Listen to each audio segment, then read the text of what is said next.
Welcome to Power Fridays Live, the channel that aims to make a difference in the world through transformation, spiritual growth, and for entrepreneurs. Our vision is to empower individuals to live their lives with purpose and to make a positive impact on the world. We believe that power and purpose are the driving forces behind success and fulfillment in both personal and professional life.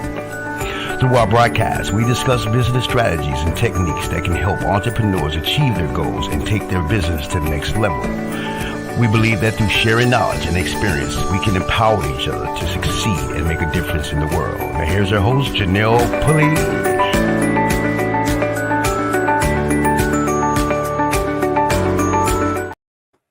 Hello, welcome to Power Fridays Live. I'm your host, Janelle Pulley, and I am super excited to have with me this evening Aaron Hardy Jr., who's an Army veteran serving 24 years in the United States Army. Aaron is a family man with a son and a daughter currently serving in the Army. So great minds think alike. And Aaron's love for interacting with people is one of the reasons that he is a business owner, CEO. He loves seeing the excitement and satisfaction from his customers after projects are completed. After serving in the military, we're going to learn more about Aaron going from soldier to CEO. Welcome, Aaron. How are you doing today? I'm doing well, Janelle. Thank you for having me. It was a pleasure, and thank you for inviting me to do this. I feel really honored that you would have me. Yes, and thank you so much for your service. I know you can't hear that too many times, and to spend more than 2 decades in the military, almost a quarter of a century of your life. Can you tell us a little bit about where you grew up and what led you to the path that you're on today? Well, when you said it like that, I feel kind of old. I say it, and yes, did 24 years in the military. That doesn't sound as bad as a decade or two, but no. So I actually grew up a military brat. My dad was in the Army. He spent 30 years in the Army, and he was actually drafted to go to Vietnam and decided to stay in. When he stayed in, that kind of led me to the life that I have now. And so I grew up in a military family. I actually grew up in Germany, where it started out. So kindergarten through, 4th grade. Then I moved back to the States, and then we started moving around, Fort Riley. And then I ended up in Georgia the longest. So I called Georgia home, Augusta, Georgia. My dad retired out of Fort Gordon. So I called that home. Fun fact, though, because of the military, it leads to relationships. My best friend and we met. His father was in the military, so we met in kindergarten in Germany.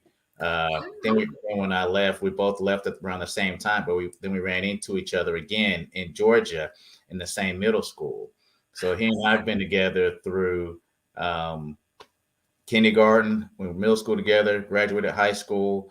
We went to 2 different colleges initially. Initially, he was at Georgia Tech, and I was at Georgia Military College. And then we ended up at Georgia Southern together for a while. So we were college roommates again. And then I graduated about a year before him. And then my second assignment was at Fort Campbell, Kentucky. And he was in medical school at Meharry Medical School in Nashville. So we've always been, for over 40 years, we've been best friends. And so now he's practicing in Macon, Georgia, and I'm here in Texas, but we always stay in touch, and we always see each other. I was there for his daughter's high school graduation, and he'll be here. My daughter's graduating nursing school next month, and he'll be here for that. So it's just that's what the military can do for you, establish those long-lasting relationships. And so that's what it's done. That's one of the blessings it's done for me. Oh, wonderful. Well, that is very great. I wasn't quite a military brat, but I am a dependent, or, the child of a man who served. And then my husband, was somewhat of a military brat starting out in life, but his dad served. So we all come from people who served in the Army. And of course, what do they say about the Army branch of the Army being the best?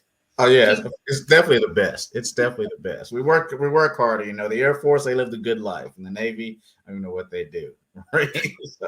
So yeah, it's all, we all support each other. I've worked with all the branches of the armed forces, so we all tease each other, but we all work well together. But we always tease each other, and Army, I'm definitely pro Army. So Definitely pro Army. So, well, I'm so happy that you served. And a lot of times we've learned about what I learned from the Army and being a product of a man who served in the Army and then later in the National Guard. And he was airborne at Fort Campbell, Kentucky, my dad, is that leadership plays a big role and discipline plays a big role.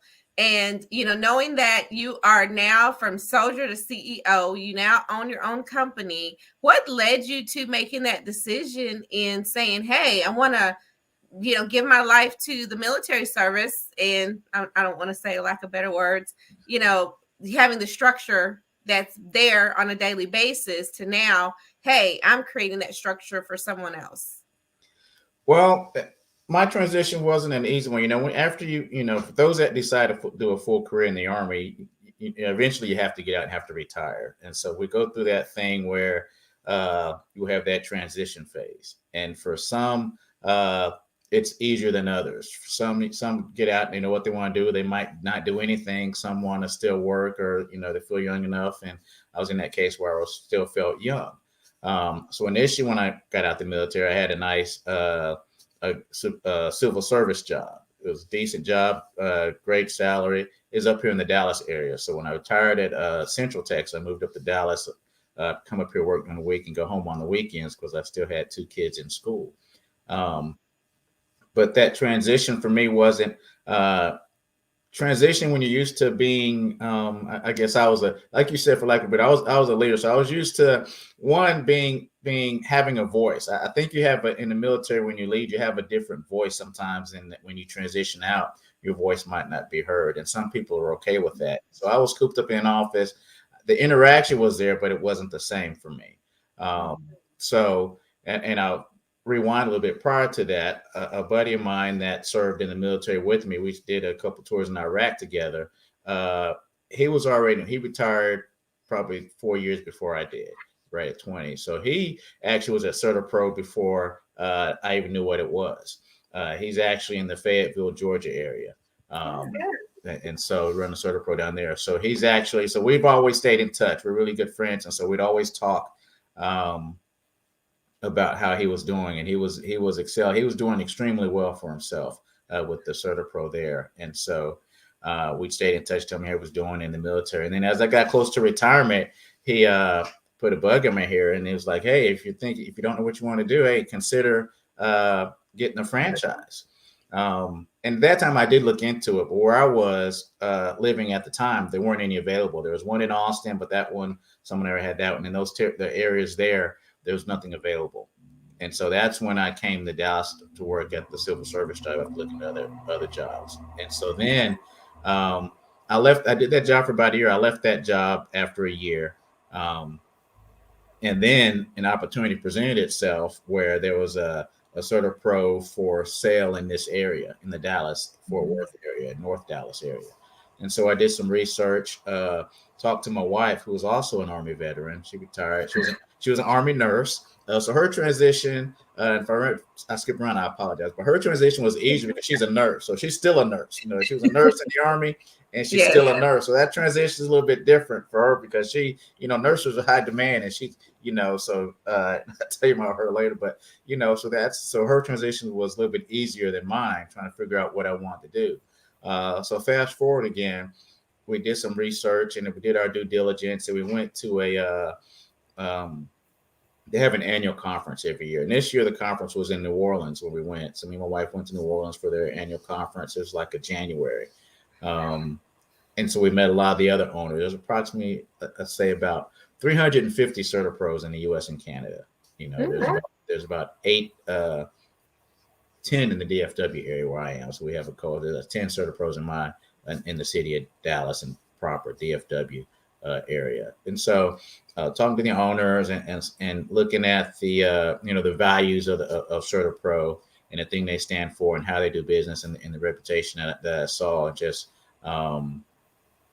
it seemed like something I was interested in and wanted to do. And then and my wife supported me in that. I think first and foremost, I have to have my wife's support to do this, because you got to take a big leap on faith to go out there. And No, I was a little bit different than some. Even though I bought a territory, I wasn't inheriting like a staff and an office space. So I was literally starting from scratch. I had the CertaPro name, but I was starting, even though I wasn't necessarily by myself, but I was by myself because I was starting from, had to find people to do work and this and that, go out, recruit people to come work for me. But the brand made it easier because those in the service industry know the CertaPro brand. So the brand definitely helped me get started, and that made me feel more comfortable going forward with the name and the the reputation that CertaPro had. Mm-hmm. Well, I'm glad that you mentioned about the brand, because oftentimes people as an entrepreneur launching out and setting out to do business, that is one of the things that they get stuck in. It's like, how do I create my brand? How do I get my brand?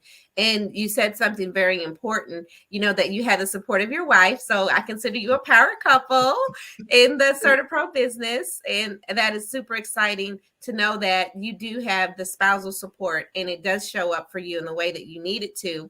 And then you also looked at the reputation of the company. Can you tell us a little bit about the values and the mission that probably helped you to make your decision to go with this company versus, there's other companies out there that have an established brand? Yeah, I would say with CertaPro, it's it's our values that make us, who we are, and CertaPro puts those first. Actually, I memorized, but I had to memorize, but I didn't. We're not gonna have you put you on the spot. No, yes. You're fine. You're fine. But it's those core values that it's centered around people. It's centered around people and improvement, because we don't want to, we want to treat people the way we expect to be treated. So when I go to a job, for example, I probably make too big a deal of it, but it's because I treat it. When I go to a house, I'm the customer. I put myself in the customer's shoes, or I put myself, if I'm going to my wife's house to work and someone's going to my wife's house and she's, it's got to be right. You want to get what you pay for, So I want to make sure that those customers are satisfied with the job we're doing, and then so the best marketing is word of mouth. Mm-hmm. And if you're going with that attitude, it's like, okay, well, I want to make sure, I want this customer to be able to tell their neighbors, hey, this is or a repeat customer. If a customer calls you back, then you did something right. Yes. And that's a great feeling to have. And I've got a lot of repeat customers when they call you back or refer you to someone else that they know, that's a good feeling to know that, hey, we got this right, and we're on the right track. Awesome. Well, that's very important. Customer service is job one, of course, to steal from somebody else's slogan. And knowing that, and that's one of the things that I share with people when they come and do a job for me. It's like, well, hey, pretend like this is your home, and how would you want it? Because sometimes I don't really want to make a bunch of decisions about certain things. It's like, well, how would you do it if you had to live here? So have it be that way. Yeah. And I kind of like cut the chase. It's like, have it be the way, like the Brewster's Millions movie with Richard Pryor. I want to die in this space. I want a space I could die in. Yeah. So you give that, it sounds like, to your customers.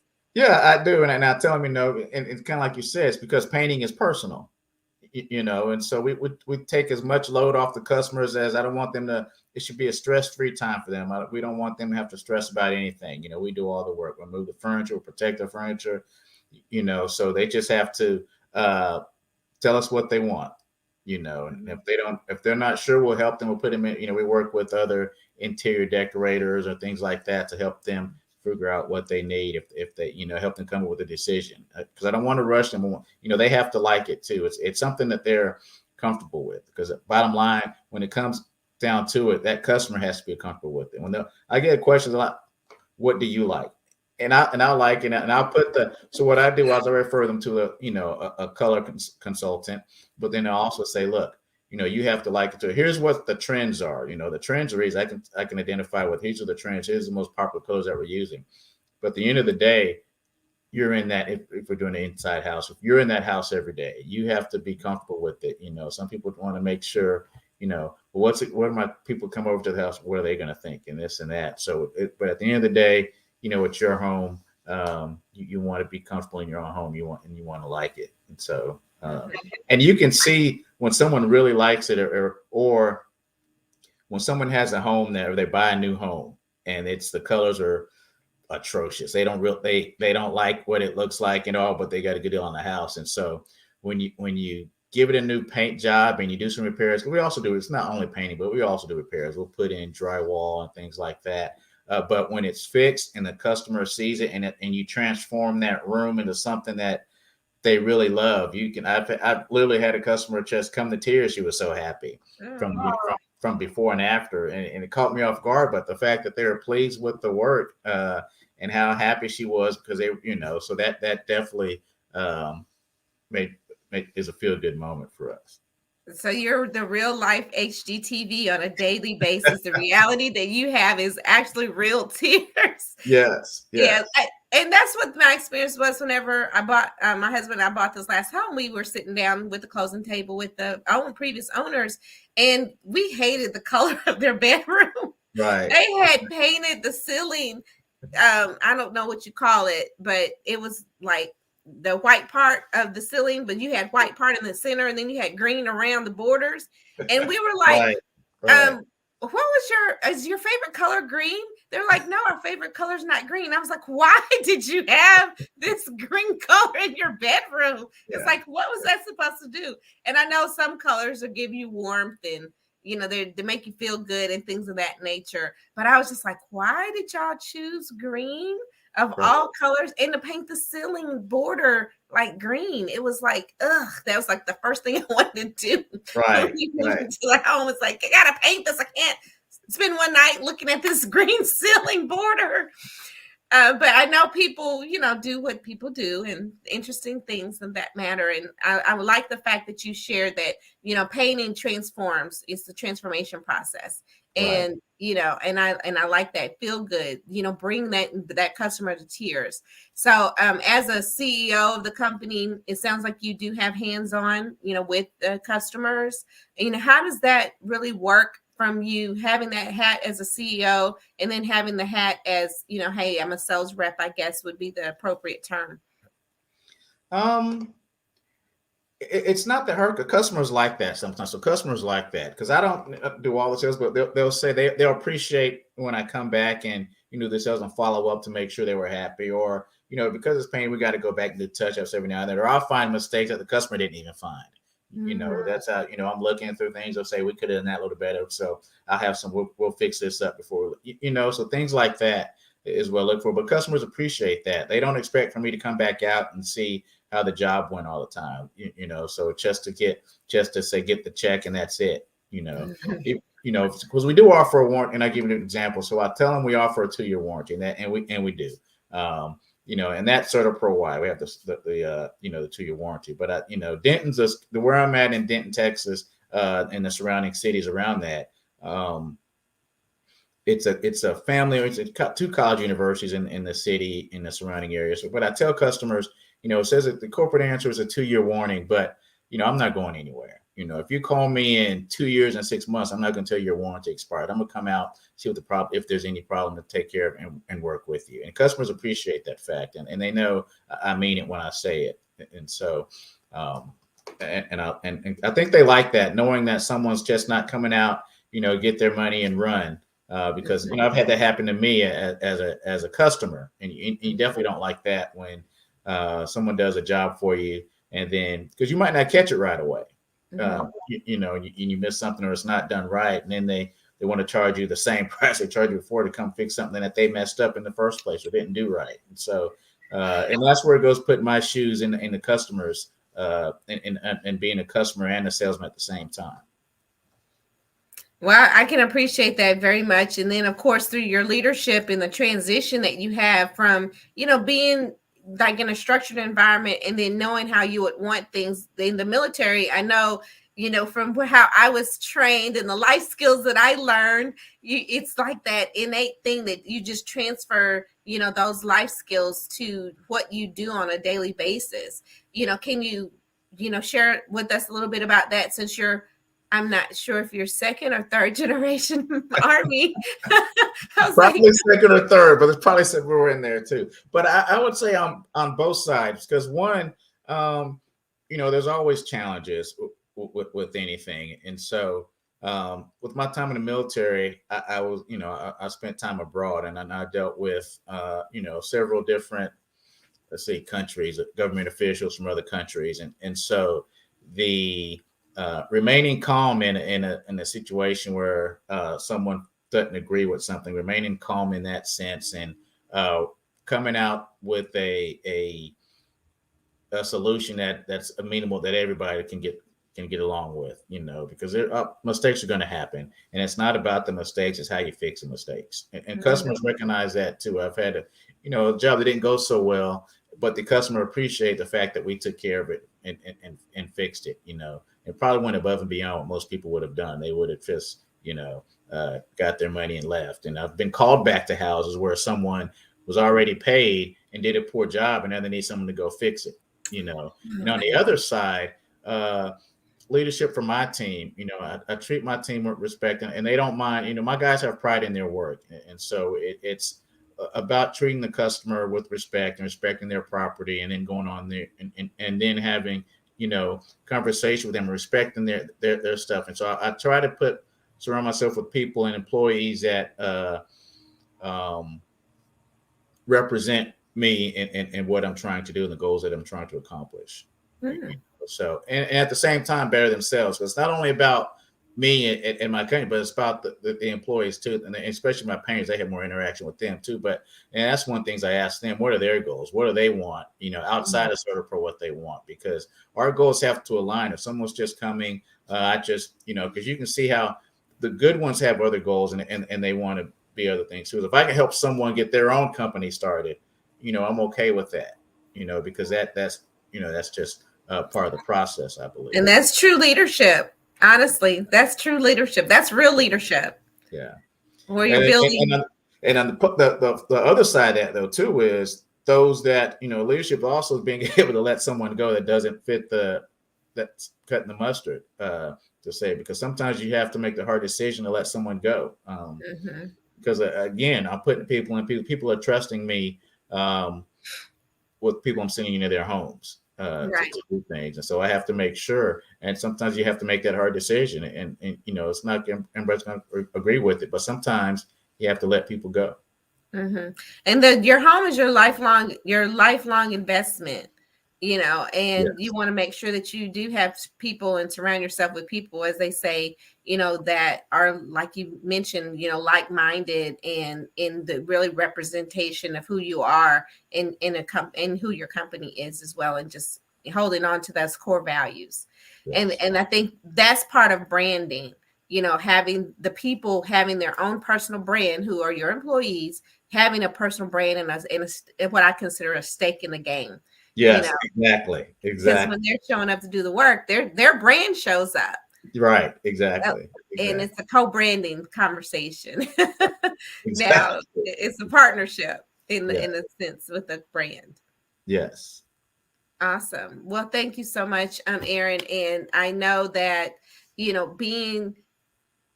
having a transition and knowing that you've served as many years as you did in 24, and how many countries do you know your number of countries that you visited during that time?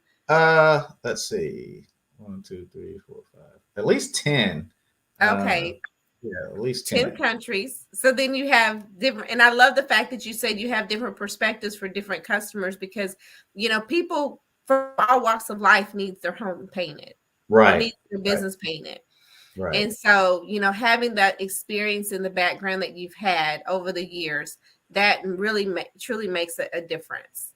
Yes. And, I love that you shared your lifelong relationships, and that oftentimes people bring someone to a business opportunity and it's a friend. And you touched on that too as well. It's like, hey, someone put this bug in my ear.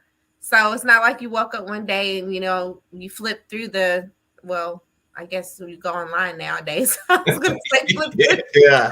the yellow pages, because I was watching the TV show the other day. They pulled out a phone book and ripped out the yellow pages, but it's not like you have that experience of anyone, picking up like the yellow pages of the phone book and just flipping to find you. So we're definitely going to, share, with people, how to reach you. And at certapro.com/Denton. So if you are in the Dallas-Fort Worth area and you are in need of services, or if you need services in your area, there's a toll-free number to call to reach out and obtain services if you have a remodel. Now, I know that Aaron, he won't be flying to Georgia to come check out someone else's work. He only is in the for the right price, I just might. We do commercial too, so for the right price, I love. Okay, so commercial is 50 states. Yes, yeah. So I should say, so we're residential and commercial, and the way CertaPro does it, because we're franchise, so we're locked into zip codes residentially. So if you go to CertaPro, if you call the number, they'll ask you your zip code, and they'll put you in touch with the CertaPro that services that area. For commercial, we're not tied to an area. Commercial, we go anywhere that the customer would like us to go do some work for them. Okay, very good. So for all my commercial business owners and all of the real estate people that are buying those commercial buildings, Aaron Hardy is your man with CertaPro. I'm just putting it out there. I have a few real estate investors out there listening. So we want to make sure that you get the right man for the job. And it's a person, Aaron Hardy, who is number one customer service, number one with having core values and building upon the brand of CertaPro and enhancing his brand in the process to making sure a job well done. So is there any cadence or anything that you share with your employees? No, not really. I know, like the hua thing is like, that excitement in the military and the hua, and just. Yeah, you say that pretty good, actually. I'll tell you better around some things. Hua, I like how you say it. That's pretty good. Yes. So what excitement do you build in your employees and to just keep going? What do you focus on to say, hey, I've dedicated my time. This is where I'm dedicating my time for the rest of my life with this business and with the franchise. And what would you share with other people who are looking to possibly say, hey, I'd rather probably work better in a franchise versus building my own brand on my own and just co-brand with someone, like, for instance, a tax preparer may want to co-brand with one of those tax agencies. What would you share with someone who's looking to make those decisions as an entrepreneur and someone who's wanting to make that transition in life and business? First, I would say, the world has changed a lot since, and I didn't tell you this part earlier, but when I bought my franchise, I told you I went to New Orleans. They had the annual conference in January. So I signed my name on the dotted line in March when I bought my territory. I signed everything. Then a week later, COVID hit, shut the country down. So, oh wow. Yeah. So that was my introduction into entrepreneurship. But I would tell anyone, but what saved me was, in the Dallas area, we didn't stop. We were, depending on what part of the country you were in, everything shut down. But because we're in this industry, we were considered part of construction. That kept going. And maybe that was just luck, grace of God, whatever. But I would say, some businesses took a harder hit. So you have to understand what you're getting in. And so look at what type of business you're going to do and the obstacles that you may have to face. And one, you want to like what you're doing, first of all. But then if you're going to go out on your own or franchise, see what kind of support that franchise is going to offer you. You want to be in business for yourself, not by yourself. So as a franchise. So you have to look at that and see what kind of support you're going to have and see, what market you're going to be in. See if that market is going to bring you the results that you feel that you need to survive. And the other is just the research and make sure that it's a fit, that the company that you want to get into is something that you like and vice versa, because the two have to mesh. and so I think just doing the research, doing your due diligence, talking to other owners, and seeing that and seeing if that's something that you want to get into, because I think it can be very lucrative, it can be very rewarding, but it's definitely going to be a lot of work, and there's always going to be a challenge here or there. So there's going to be some late nights, long weekends, and late nights, and so. But I think in the long run, it can be worth it. Very good. Well, Aaron, thank you so much for those words of wisdom. Thank you again for your service. Thank you for choosing CertaPro, the painting company, and providing that smile that homeowners would love to say, hey, this is the room I could just die in. and all that, going the extra mile. And what you said is so true. So if there's anyone out there that would like to learn more, and get in touch with Aaron, if you military person and you're looking to transition and you're listening, sometimes then you can connect with Aaron on LinkedIn. He'll be there. What do you do now to serve the military veterans in your area? Well, so there's two things. My wife was an Army nurse, and so when she retired, one thing she actually set up a nonprofit. She helps veterans with disabilities file their claim, because especially she had a lot of her friends ask for help for their fathers who served, let's say, in Vietnam or older, but didn't know that they were, and they were struggling getting medical care. And they didn't realize that they were authorized certain medical care that's covered by the Veterans Hospital or the Veterans Association, the VA. And so she helped them file their claim. They'd call her up. She has a website. She helped them file their claim and get established with that. She does that for young veterans, old veterans. She did with one. She was young. She wasn't that old, but she helped her find a job when she got out. She didn't know what she wanted to, find an apartment. And now she's back in college going to, on the GI Bill and school and working. And so she just likes helping veterans. So we kind of, and that's her thing. For me, what I do, I start the younger side. I mentor cadets. So I went to Georgia Military College. That's where I got my commission at. And so I currently serve on it's in Milledgeville. We have 7 campuses in Georgia, but it's in the main campus is in Milledgeville, Georgia. And so I'm on the alumni board of directors. So I serve with that. And so we reach out and, provide scholarships to young students, mentor young cadets that are transitioning to life in the Army, to a service, whether it's in the reserves or active duty. So I help with that as much as I can. And so that's one way that I like to give back and stay involved with the school that I went to that helped me start my career in the military, and mold and mentor young upcoming leaders in today's Army. Yes. Well, thank you so much for doing that. And I'm very familiar with the Georgia Military College in Milledgeville, Georgia, which is more central Georgia. And Right. so thank you so much. We have that Georgia connection. And so thank you so much, for your time, Aaron. It's been a pleasure.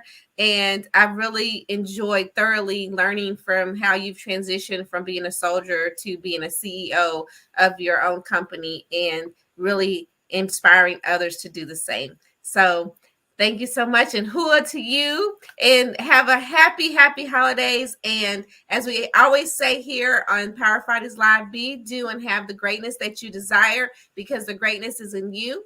And it just may be that person giving you that tip. Hey, consider this for a business. And if you need additional assistance and additional information, please reach out to Aaron on LinkedIn or his IG account, the CertaPro Painters of Denton. And always, if you're in need in the Dallas-Fort Worth area or commercially, then also please call 1-800-GO-CERTA. So thanks for your time. Happy holidays to you and your family. And I hope that you enjoy the rest of your year, Aaron. Thank you, Janelle. Same to you. Congratulations on baby. And I want to thank you for doing this, not only for me, but for everyone you've done it. This isn't, this is your time, and you doing this to uplift others. And I appreciate what you do. I thank you for what you do. And so I just want to give you your flowers for what you do. Thank you so much. I appreciate you, Aaron. Take care and be blessed, everyone. We'll see you next week on another episode of Power Fridays Live. Merry Thank you. Christmas. Merry Christmas.